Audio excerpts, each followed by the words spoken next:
Hi, everyone. Welcome to the Talking Headless show from the PPN network. My name is Shashi Bellamkonda. I'm the Principal Research Director at the Infotech Live. But on this show, I am a learner about analyst relations. In fact, I'm a lifelong learner.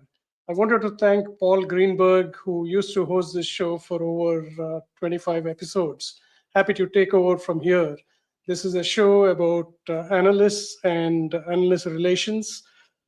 We want a lot of interaction from you who is in the audience or if you listen to this recording.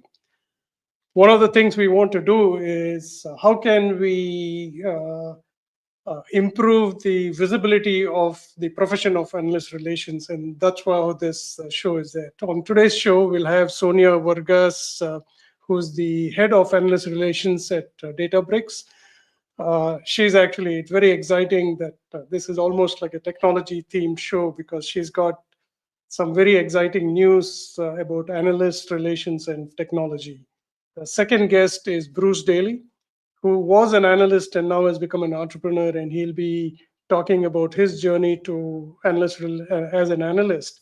Plus, he'll be talking about the analyst co-pilot. As you can see, I come from the south of India originally, actually. So I'm talking a little fast. If you don't understand anything, please feel free to comment. And with that, let's bring in our first guest. Ladies and gentlemen, here's Sonya Vargas. Hello. Hi, Shashi. How are you? Welcome to the Talking Headless show. Tell us, where are you joining from today? Thank you so much for having me, Shashi. I'm joining from San Diego, California. Wow, that's fantastic. I'm kind of new to analyst relations, even though when I tell people that I've been with Infotech for about 2.5 years, they say that's not new. 2.5 years is a long time. But That's right. I find my philosophy has always been to learn every day. So let's talk about what are you doing now? Introduce yourself to the audience. Yeah, you got it. So I currently lead the analyst relations program at Databricks. I've been here for about 5.5 years, and with the speed of innovation and growth that Databricks has experienced over the last few years, I feel like this has been my whole career, although really it's just a third of my AR journey. I was at Anaplan prior to that, leading the AR program there. And before that, I spent about 8 years at Edelman, which is a PR agency, but I was on the AR team, which felt like a little SWAT team, that was working with companies like Adobe, HP, Citrix, and some other big vendors in the space. And this, I think, was a time when only the bigger vendors had analyst relations programs. So I treasure that time because I got to meet so many seasoned AR professionals on the client side and was able to learn with so many fantastic AR pros. So that was a fantastic kind of ground for me and really a great boot camp to get started into analyst relations. So I'm still friends with most of those people, and I just still see them as mentors. And now it's great to be peers as well. Very nice. That's excellent. Really fascinating journey there. Hi, Sahil. Thank you for joining. If you have any questions, please post it in the comments. One of the things that I've been watching analyst relations professionals, Sonia, is a lot of them. I mean, there are three pathways basically. One is you start off from the beginning in analyst relations. Yeah. Second is you actually change careers and then become part of analyst relations. Are there any other pathways, and what have you seen in your own experience and talking to others in the analyst community? Yeah, for sure. There's been a little bit of a shift that I've seen recently. It kind of aligns to the second point you said, where people are making a career change. But traditionally, when I first started, it was people either having a similar background as me in PR agency or some kind of PR roles, anything comms related. And I Yep. actually did come from a communications background. I was on the internal comms team at Adobe while I was finishing up college. And then I was part of the global communications team at Google before I went to Edelman. So I did have that similar background of starting in comms or PR and then going into analyst relations. the other path is kind of someone in product marketing, for example, switching over. Product marketing folks typically support a lot of these AR efforts. They're the ones who are either briefing the analyst or helping us fill out these RFIs, et cetera. So that is another path. But one thing that's happened most recently that I've seen quite a bit is analysts are switching over to the analyst relations side. There aren't that many numbers yet, but it's happening, and it's really fascinating because it's such a good combination of skill. The analysts, their experience helps them prepare, be really good AR professionals. So that's a really interesting kind of change there. But overall, in the last, I would say, couple of years, there's been this new boost of AR talent. And I think now, especially with all of this AI innovation, which I know we'll talk about a little bit later, it is such an exciting time for folks to get into analyst relations.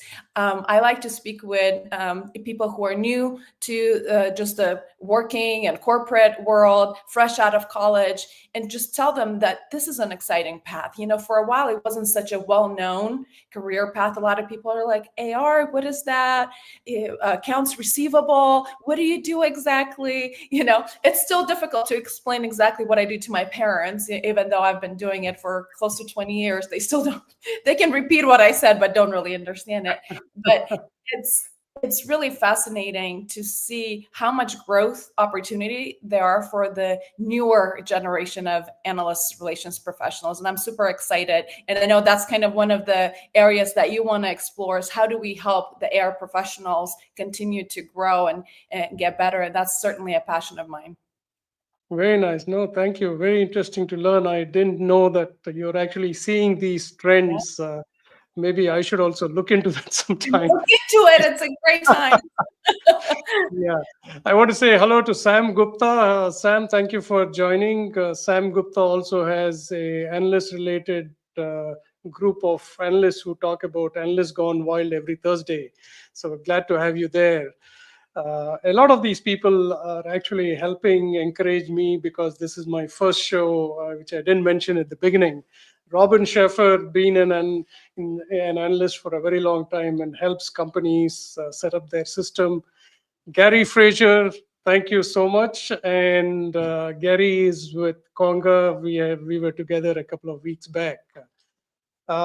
Since there are a lot of, I think Robin is talking about augmented reality too.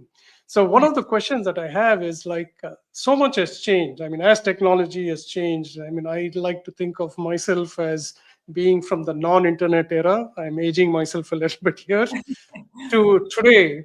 So what are some tools that you're seeing? And also really exciting news, everyone on the show, Databricks has a analyst tool called Area. So talk a little bit about Area from Databricks and also talk a little bit about the other kind of tools that might be useful to our audience here. Yeah, you bet. This was such exciting timing for you to reach out, Shashi, for this first episode for me, because literally I announced Arya exactly at the same time as you had reached out, and it just, the stars aligned for us to talk about this. So this is really the first time I'm speaking to it, although I have posted, blog posts on LinkedIn. I'll tell you kind of where the need came from, and I know for a fact that a lot of AR people, a lot of product people, product marketing people will completely empathize, and this will definitely resonate with them. Before announcing it, I knew there would be interest from the AR community, but really it has exceeded even my expectations. My LinkedIn has blown up, and inbox has blown up. So for those of you who I haven't responded to yet, thank you for your patience. I will definitely get back to you, and happy to chat with anyone about Arya and what we're doing here. So basically, I was running the AR program for about 4 years by myself. I didn't have a team yet. I had my AR. Yeah, so it was crazy as Databricks was growing tremendously. It's such an innovation first company. There were new products being announced nonstop. So as you can imagine, the interest from the analyst community was increasing exponentially. So because of the resources being so limited, of it being just me, there was only so much I could do, right? I had to have crazy, ruthless prioritization of where I was spending my time in order to ensure that we're actually moving the needle, that we're being impactful. I had to be very selective in how we were spending all of our time and resources. A couple of years ago, as you know, ChatGPT and all of that just blew up. Gen AI came to the scene, and right away I thought, there has to be a way, right? Like, our biggest pain point is we get invited to so many vendor evaluation reports. The RFIs that we're getting are only getting longer and longer. I mean, these Wow. questionnaires, by the time you fill them out, are 700-800 pages long. And it literally takes a month at least, right? To, like, the whole time that the analyst will give us, it's constantly spent. And it's not only on the AR front, but there's so many product leaders, product marketing leaders, executives. There's so many people. I mean, there's a report where there were 50, 60 people involved in actually getting it, to the place where we want it to be. So it's huge, resource that needed to be strained.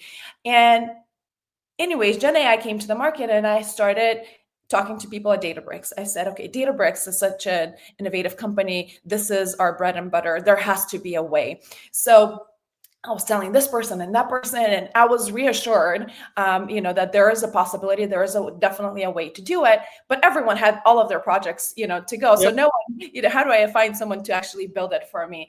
So finally, I had someone on our technical marketing team. Shout out to Nick from product marketing on Databricks, who listened to me and my crazy idea, and he said, you know what? Give me a couple of days. Let me play around with it a little bit. He knows the product so well. He was able to whip up this RAG model where basically it was a question answer similar to like a ChatGPT interface.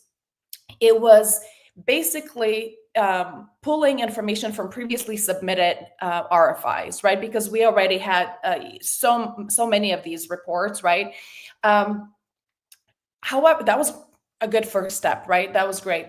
However, it wasn't enough to just pull from previous responses because that data will become stale very quickly. So the next step, we wanted to ensure where else can we source information from to ensure that we don't have to fill out a whole new RFI in order for the data to be fresh again, right? So we started linking into product documents, and luckily at Databricks, we have so many of them that are so detailed that gives us a lot of information. The RAG model initially was hallucinating here and there, because for me it was also important that not only did I get a response, but I also wanted to get reference links. Where did this information come from? Was this from our website? Was this from a presentation deck? Where did it come from? Because I also want to be able to share that with the analyst, right? Like, if you want additional information, this is where you get it. So initially there was a lot of hallucination. So the link would look great. It would be databricks.com with the product name and everything. You click on it, it doesn't exist. It was making stuff up. So, accuracy hallucination wasn't completely there. Kind of fast forward, we kept playing with it, and what else can we do with it? There was so much innovation happening. We switched to a new model, so we started using Llama. That gave it a little bit more of a boost in accuracy and less hallucination. The biggest game changer, though, was when we announced our partnership with Anthropic and were able to switch to Claude. And that, the accuracy, there was no hallucination. The links were all accurate. And the amazing part was the reasoning, because it could decide where to pull the information. Is it better to pull it from the previous RFIs, or better to pull it from the product document? So it made it really smart. And we were able to also give it direction on how many characters it needs to be, because as we know, many of these questionnaires have character limits. So we said it needs to be no more than 2,000, for example. I would like to have bullets. I would like to have reference links. So it would really spit it out exactly in that format that we asked it. But I think that for me, the biggest game changer was when we introduced batch inference. Batch inference is basically uploading our whole RFI into an app interface. And this is shout out to Rafi, who's been kind of behind the scenes building all of this and figuring out how to make our life so much easier. Is we upload it in whatever format we have it, whatever we receive it. And also there's obviously no consistency. Every firm sends a different type of format, different questionnaire. Ideally for this model to work well, it needs to be question and answer, question and answer. However, there are many that have a question and 12 sub-questions, right? So the model can get confused unless we put it into the format that is question and answer only. So the first thing that this app does now is it changes the formatting. So it will change it from whatever it is to question and answer. So those sub-questions will now become an actual question, and then you'll have a field for the answer. So what batch inference did for us, as opposed to having a manual ChatGPT-like interface where I ask it a question, it gives me the answer, then I copy and paste it into my spreadsheet, and then one by one I answer all 300 questions. Instead, I upload the whole RFI, it changes the format internally, then it starts answering it, and literally within minutes, I have the whole questionnaire filled out. I mean, my mind, Shashi, was blown when I saw this, because to get to a first draft even, it will take a couple of weeks because there's so many questions. You want it to be highly accurate.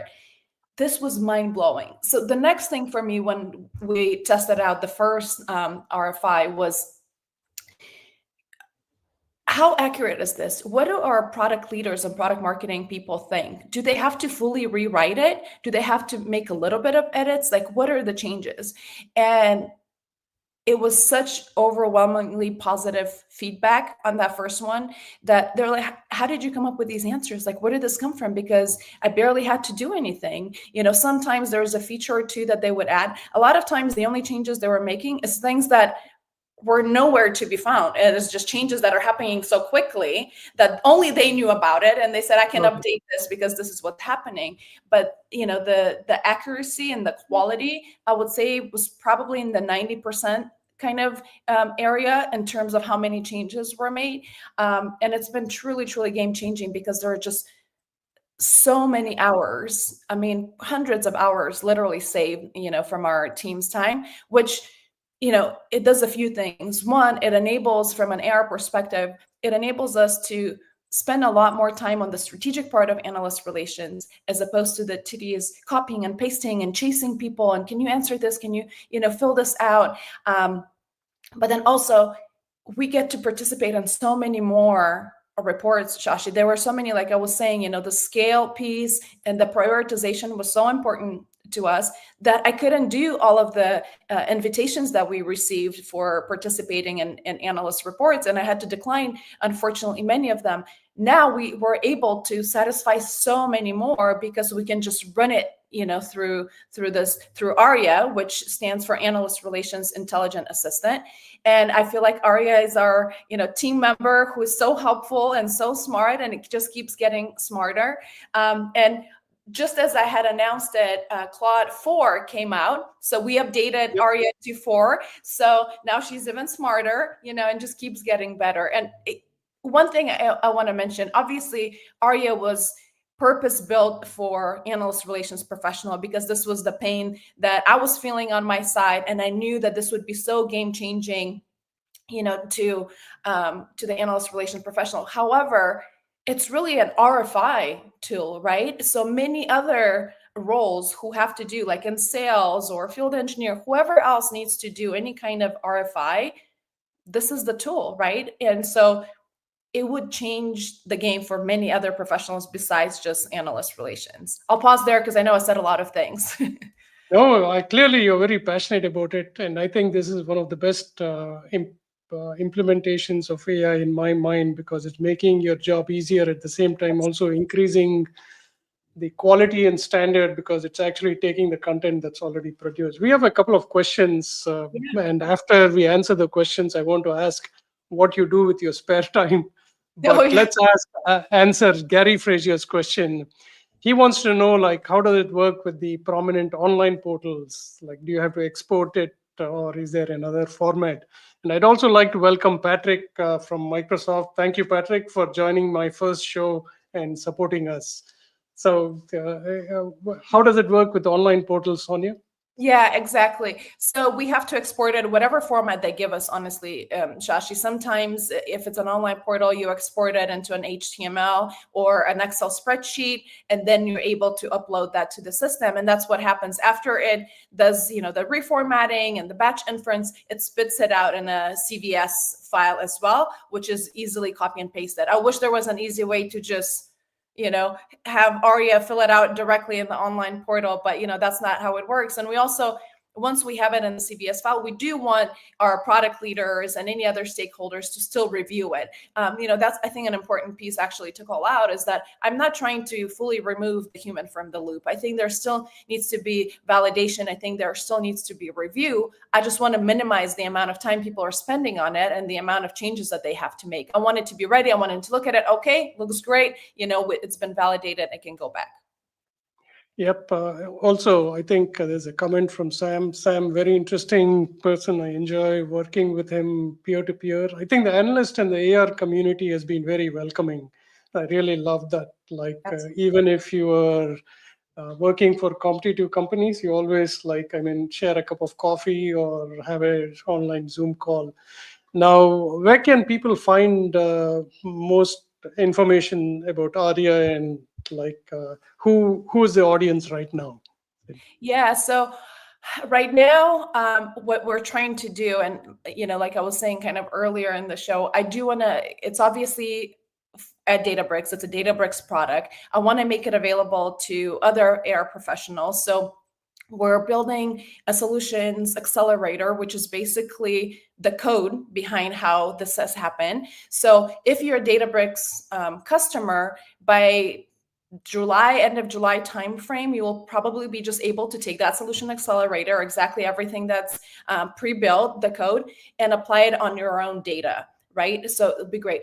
There's other areas where we're playing around. I'm trying to figure out, for those who are not yet Databricks customers, for those lone, AR professionals out there, there is a community edition version of Databricks, and I'm still trying to figure out how this works with the code. Is this available for those who, are just exploring Databricks, just exploring Aria, et cetera? So that's kind of still in the works. So hopefully by the end of the summer, I'll be able to update it and share it a little bit more. But we are going to do some enabling for those who are currently using the Databricks platform, some of our customers, because it's such a prevalent marketing use case, of how to use Databricks. So there's definitely some enablement happening there with some of the other customers. And hopefully by the end of the summer, I'll be able to kind of share it more broadly with the world.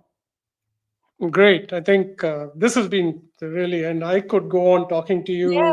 I will actually, we will look forward to inviting you back again.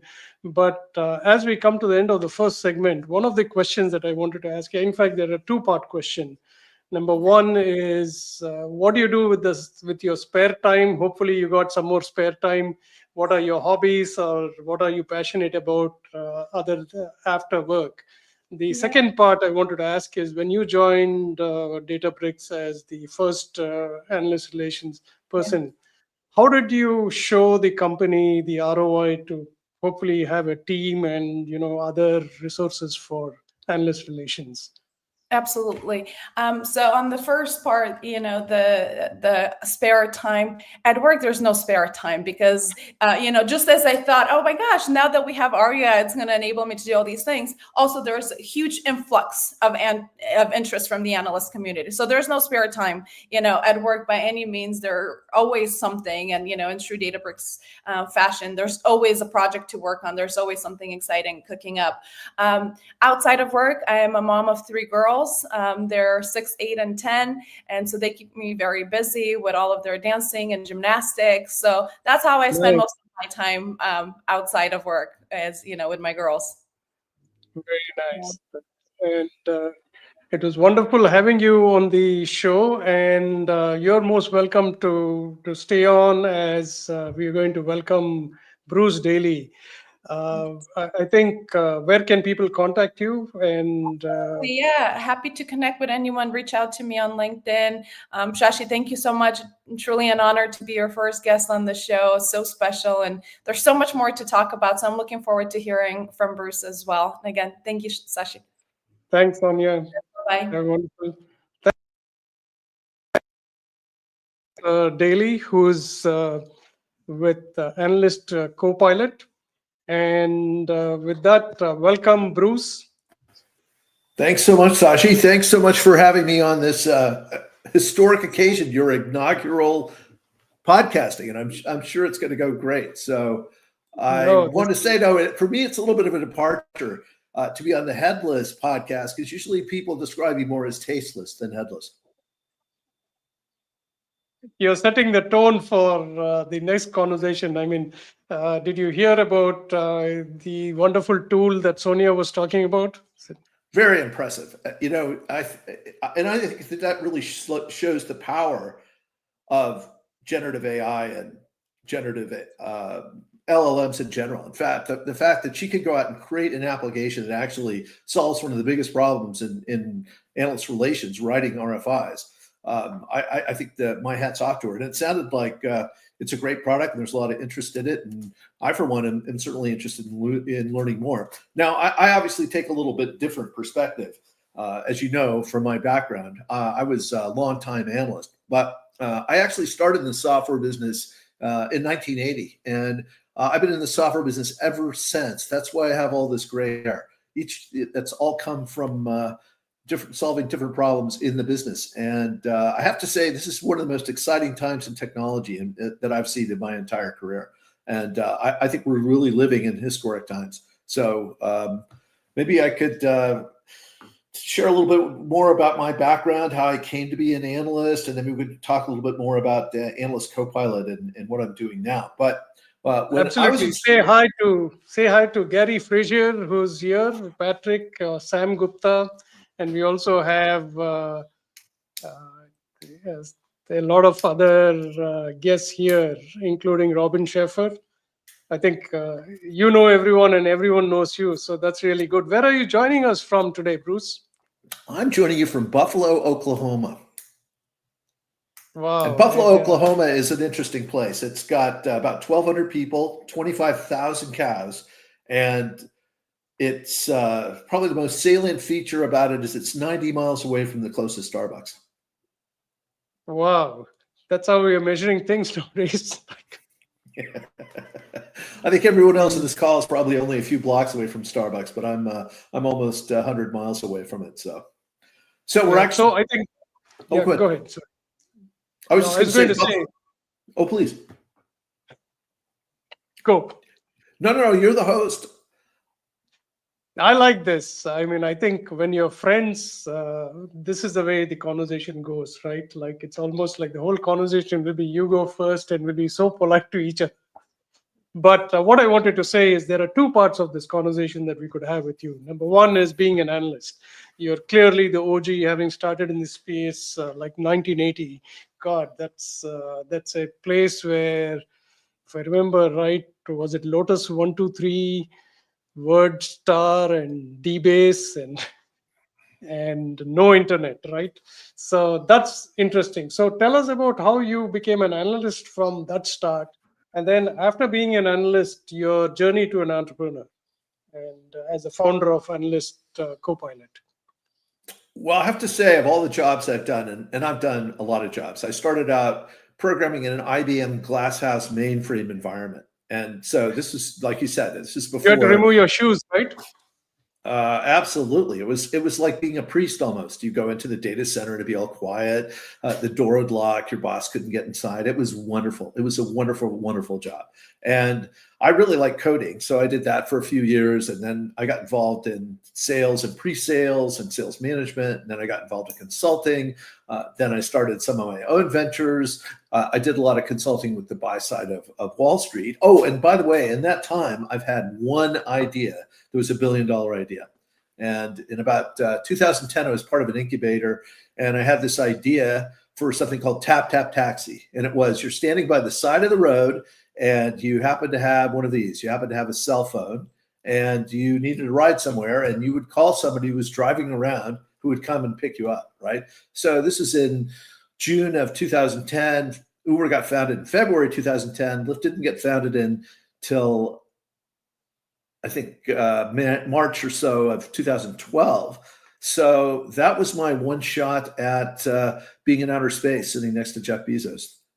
But having good ideas is one thing. I think executing them is another. So since it had this really well-rounded background, I think becoming an analyst was a natural fit because I was really able to look at problems from multiple perspectives.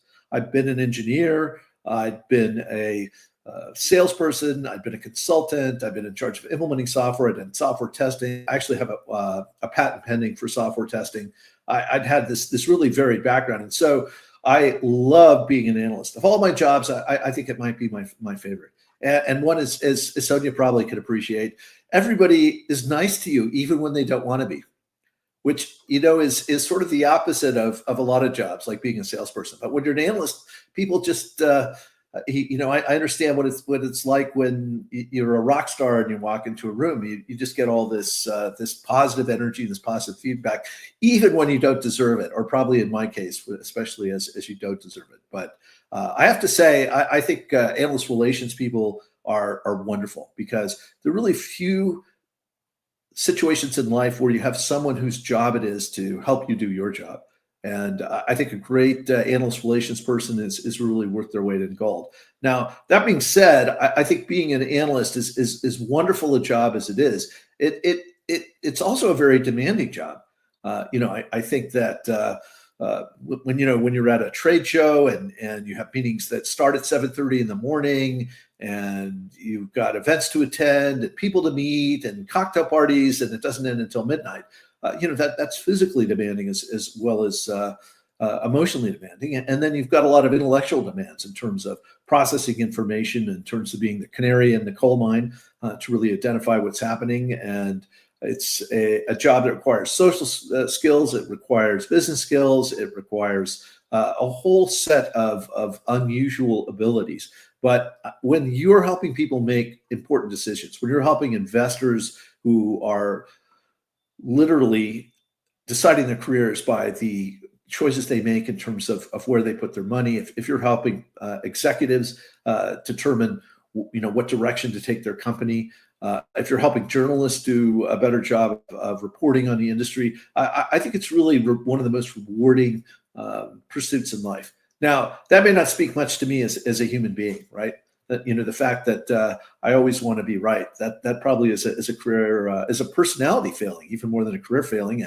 But I think it's one of the things that's made me a better analyst is those character flaws, because it's one of those jobs where it's your weaknesses more than your strengths that really determine your success. Oh, that's interesting. And also, like, I wish the world was a different place and your call Bruce for a taxi would have taken off at that time, and the world would have been a different place. You said, like, tell me about what constitutes, in your opinion, a better analyst. Like, if I was going to start a career now and I want to become an analyst, what are some advice you would give? Well, I would say, in my opinion, to be a good analyst, I think you first and foremost have to be intellectually curious. You have to, in some respects, have an affection, if not a love for whatever area you're following. Because in a sense, what you're really asked to do is specialize in an area that most people don't have any interest in. It's sort of like George Bernard Shaw said about thinking, that 3% of the population likes to think, another 3% of the population likes to think they think, and 94% of the population would want to do anything other than think. And that's sort of your job is to really become an aficionado of a particularly obscure area or field that other people, frankly, don't want to know about, right? That what they want to do is they want to be able to call you so that you can give them an informed opinion and help them make better decisions. I think that's ultimately what the job involves. But it helps if you're well-spoken. It helps if you're presentable. It helps if you're a good writer. It helps if you have a strong technical background. But like I said, I really think that there's a lot of rewards to the profession that really go beyond the salary you receive, which it can be pretty generous at times. So I think what really makes a great analyst, though, as opposed to a good analyst, is a great analyst also, I think, has a sense of humbleness. I think a great analyst is not so full of themselves that they can't listen to other people. And a lot of times in an organization, the people that give you the best information are, it's not the VP of marketing. Maybe it's the VP of marketing's admin, or maybe it's a sales engineer. A lot of times, if you're willing to listen, I really think in this business, everybody has something of value to share. Nice. Say hello to Brent Leary. He has a comment there. That's it. Yeah. So now we come to the part where one thing I heard from you is being an analyst, you have to be passionate, you have to listen, you have to read a lot. Now, what are some modern tools? And I'm very curious to hear about Analyst Copilot. I think the biggest challenge is there's so much of information coming at you from various places. And as an analyst, you do make mistakes sometimes, but you have to build some mechanisms or have some way to make sure that you're verifying and following companies. So in this kind of scenario, and I was telling Sonya that even though I'm 2.5 years into this job, I still feel like I have to learn every day, which is what has been my success mantra, is be a lifelong learner. So let me learn from you about why you thought of Analyst Copilot and what does it do? Well, thank you, Shashi. I think you put your finger right on the heart of the matter. That right now, I would argue that generative AI and LLMs have actually made most jobs, and certainly the job of an analyst, harder, because it becomes much more easier to generate reams and reams of contact. And so with so much content, you really need some way of filtering through the noise, some way of separating the wheat from the chaff, some way of really identifying, what's most important, because otherwise you're just going to get overwhelmed. So I think that's really one of the early use cases. But if I may talk a little bit about two things. The first thing I'd like to talk about is my own personal journey, and the second is the opportunity that I see in the market right now. So as I said, I love being an analyst. I got to work with guys like Gary Frazier, one of the best human beings, not only in this podcast, but anywhere. And I got to work with some, amazing I was lucky people to like meet Brett. him a few weeks ago. Oh yeah. Brett and Paul. I mean, it's really, I have to say, one of the best, if a little eccentric, group of people that I've ever met. So I loved the job, but I left it, and I left it to start a enterprise software company. Now, in part, I really saw this as a capstone in my career. I'd done all these different things: engineering, marketing, sales, finance. So I saw it as a way to bring all those together. But the other reason I really did it is I think that generative AI and as Sonya's experience it right now is going to be as important ultimately as the introduction of the personal computer was, and as the internet was. And the reason I think that is really twofold. The first reason for that is that it's a general purpose technology, right? If you think about it, and I don't know about you, but I've done everything from write love poems to emails to customer service to I actually used it to help me fill out my annual evaluation when I was with S&P Global. So it's a general purpose tool, and the number of use cases just expands and expands and expands all the time. There doesn't seem to be any limit to it. So that's one reason why I think it's a technology that's really going to be on par with the internet and the personal computer. But the other reason that I think that it's such a powerful technology is because it is a tool of engagement, like the internet is. It's a tool of engagement like the personal computer. In a sense, you interact with it. It changes the way that you process information. It changes the way that you get your job done, right? And a lot of technologies, there's certainly some amazing technologies that have developed over the years, but there are very few that actually become so encompassing that becomes another channel or another way for you to get things done or live your life.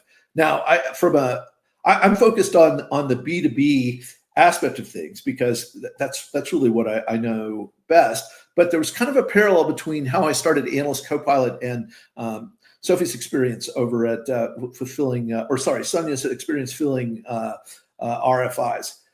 And what that was is I had the opportunity to be a mentor for a group of students at my old college. And they were having a capstone project where they were supposed to start and finish a real world project to get them some real world experience. So I got recruited to do this, and they asked me, they said, well, what should we do?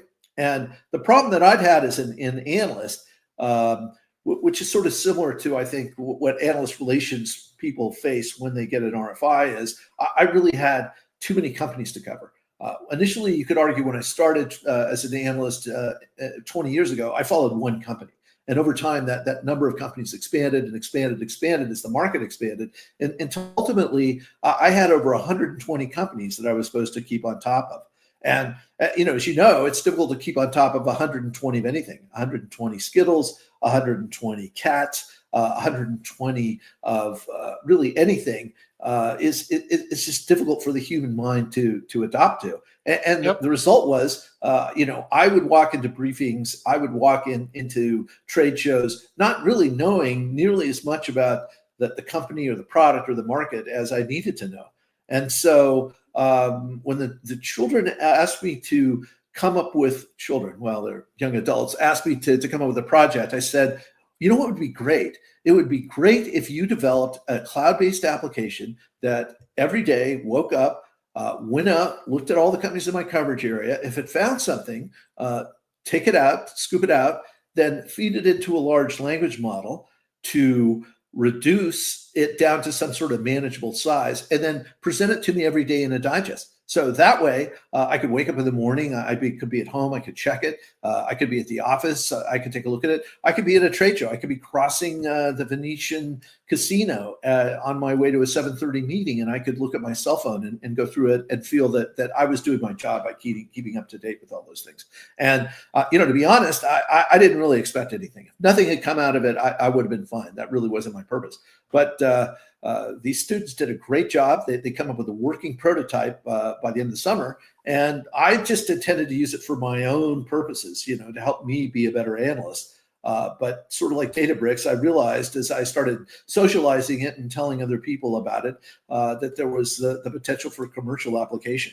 And I really think that what we're going to see in terms of wealth creation in the economy is just what you're seeing on this podcast, that there are probably hundreds of thousands of ideas. There's problems that the existing technology can't solve that can be solved with large language models. So I expect this to be one of the areas of business where not only does wealth get created, but probably the next generation of tech giants is going to come out of is this area. Yep. But it's still very early days. But please go ahead.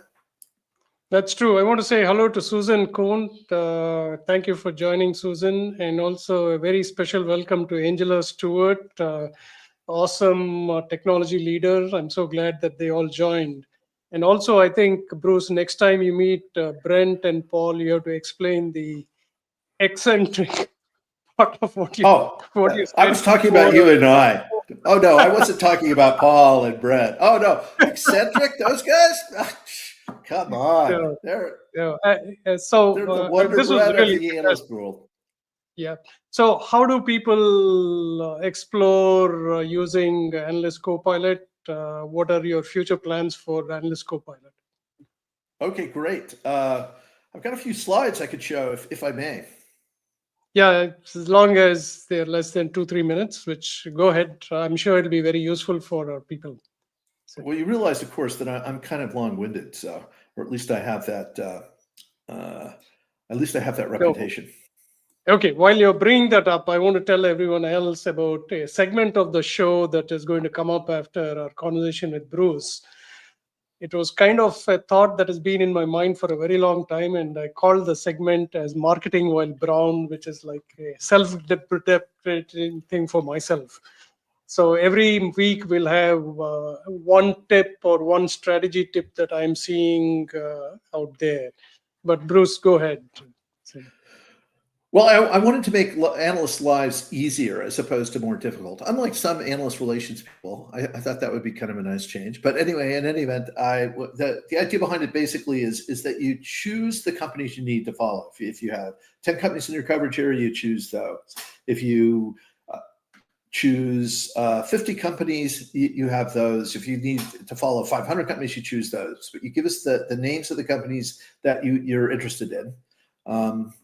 And what we do, let's see if I can do this.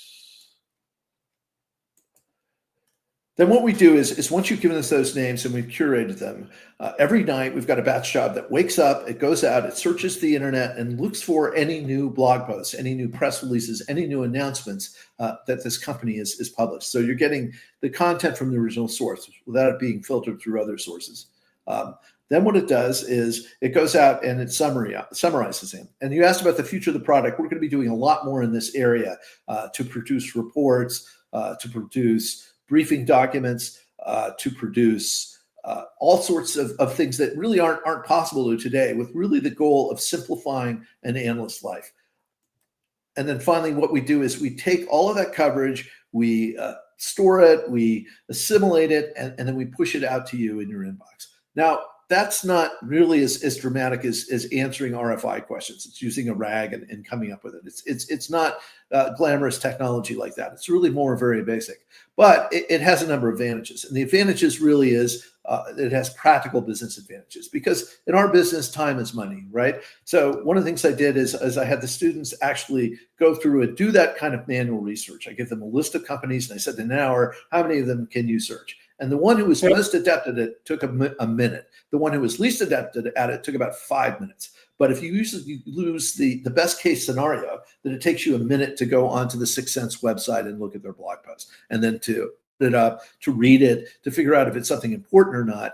We estimate that it's saving you 10 cents. You could do that same thing in generously 10 seconds. And what that really translates to is business benefit, because analyst time, as we all know, is not cheap. We sort of estimate that a junior analyst costs somewhere along the lines of 60 cents a minute. That's how valuable their time is. A senior analyst is more in the area of $2.40 or $2.60, somewhere around then. So if you look at that, the larger coverage area you have, which is a good thing because you have a larger addressable market. There's more companies like Databricks that you can follow. You can follow more competitors in the market. So that's a good thing. But the disadvantage of it is, in theory, if you have even 100 companies, you would, in theory, be spending at least a third of your time in your workday just looking up the basic information about that. So if you look at the value comparison, if you take the amount of an average analyst salary versus the amount of time they save, you come up with some pretty substantial savings.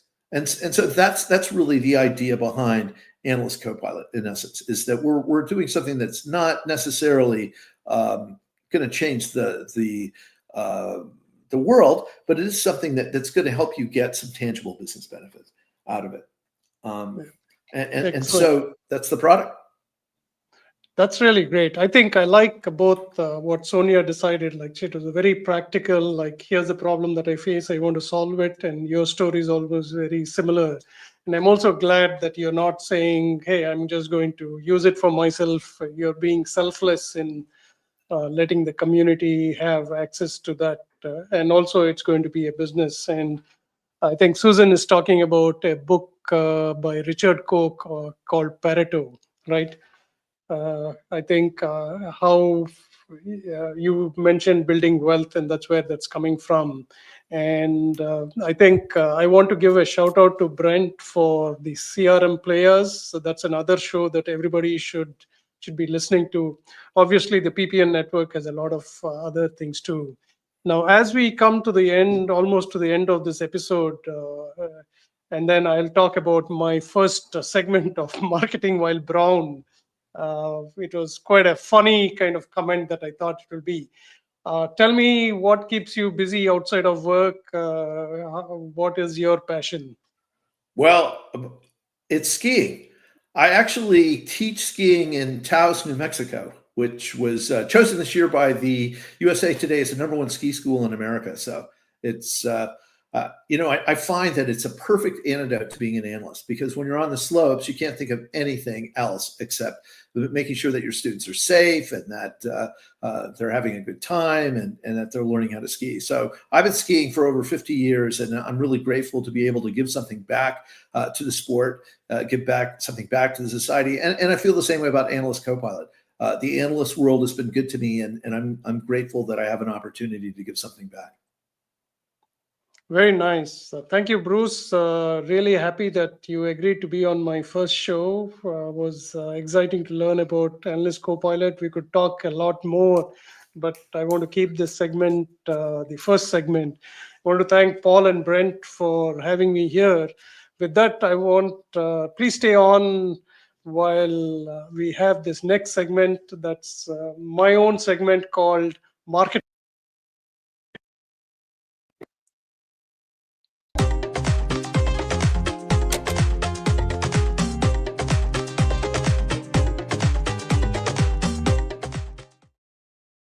Hey everyone, in this segment, I basically want to talk about something that caught my fancy, and I thought it'd be very useful for all of you to know. I think this was part of a LinkedIn thread. Yeah, this is a entrepreneur called Mac Grenwald, whose company is called Byword.ai. So he's experimenting with Tracker.ai. You can put your domain name in there, and every day it'll come back with a percentage of how much you're being mentioned by the various LLMs. This is a subject that I'm very passionate about. I've actually written a research on how to stay relevant in the era of AI-powered search. So this is something for all you to try. It's a beta version. It's free for you to try till Mac decides how he's going to go about with it. So I wanted to give you that tip. And for future shows, I'd love to have suggestions from the community, guest suggestions, topic suggestions. If you have something for the marketing while brown segments, please feel free to send it. This will be published on the Players, the PPN network, on LinkedIn, on YouTube, and several other places. Please spread the word about it, and I look forward to welcoming you back in our next segment. Each segment will be on the fourth Wednesday at 12 noon EST. That's 9 a.m. California. I want to thank today's guests, Sonya Vargas and Bruce Daley. Thank you very much for the honor of being my first guest. And thank you very much, Paul, for helping produce the show from the background. And Brent, as always, really enjoy your shows.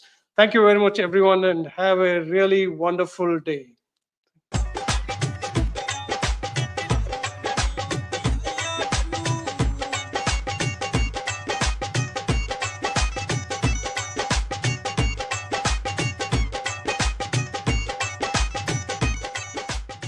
This has been a Players Productions Network digital broadcast.